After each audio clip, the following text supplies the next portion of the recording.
of attempting an attack at the White House Correspondents' Dinner will be arraigned today.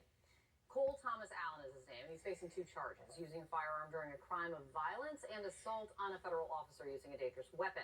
According to the White House, this man, the suspect, clearly stated that he was targeting administration officials. But what does today mean? Joining us right now, Ellie Honig, CNN senior legal analyst. Let's keep looking forward now, Ellie, after what we saw from Saturday night.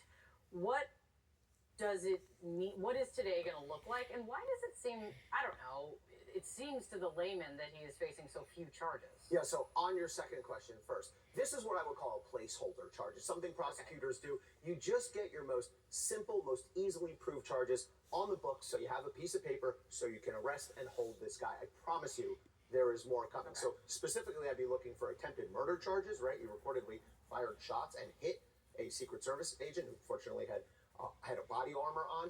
And I would look for attempted assassination charges. It is, of course, a federal crime to attempt to assassinate the president, the vice president, the members of the cabinet, so we could see a whole slew of those charges. With respect to today, here's what to watch for. So he will be arraigned. He'll be advised of the charges against him. He'll enter a plea of not guilty. They will make sure, the judge will make sure that he has a defense lawyer. He can hire one if he wants to. If not, the court will appoint one. And they'll set the schedule moving forward. Not necessarily the whole schedule. We won't necessarily get all the way out to a trial date. Nice. But at least the intermediate dates. And the last thing, this is just a formality. Judge will consider bail. This guy's not getting bail. He's getting locked up.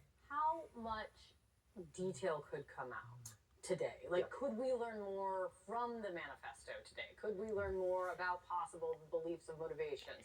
How much will come out or not in an arraignment? We could learn quite a bit, and it's really up to the Justice Department. How much do they want to put out there? A tactic that prosecutors sometimes do is they might submit what we call a bail memo, saying to the judge, you cannot release this guy on bail, and here's why. And we've seen those. Those could be 10, 20 pages long and give us substantial detail. And I think that those writings, the so-called manifesto, whatever we want to call it, is a key piece of evidence. And it wouldn't surprise me at all if we hear more about it, because it shows intent.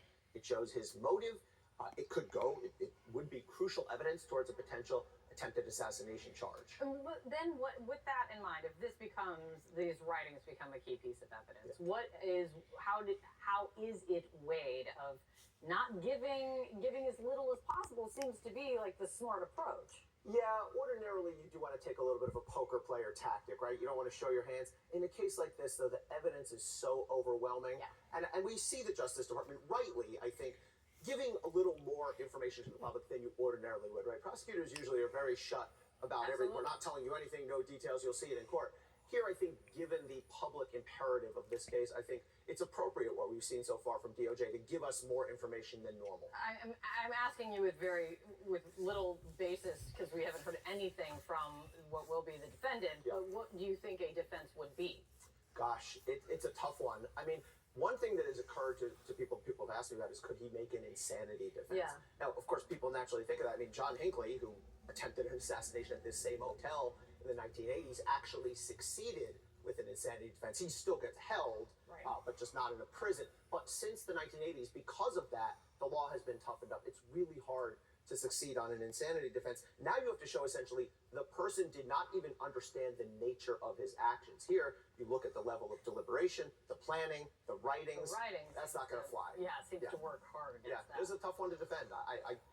Look, sometimes if you're a defense lawyer, you just try to make sure the guy gets a fair trial, but how are you going to beat this charge? How are you going to prove it wasn't him? There's thousands of witnesses and videotape. I don't know what they do. Yeah, but a critically important first step is about to happen today. Thanks, Al. Thanks, Kate. Really appreciate it. John.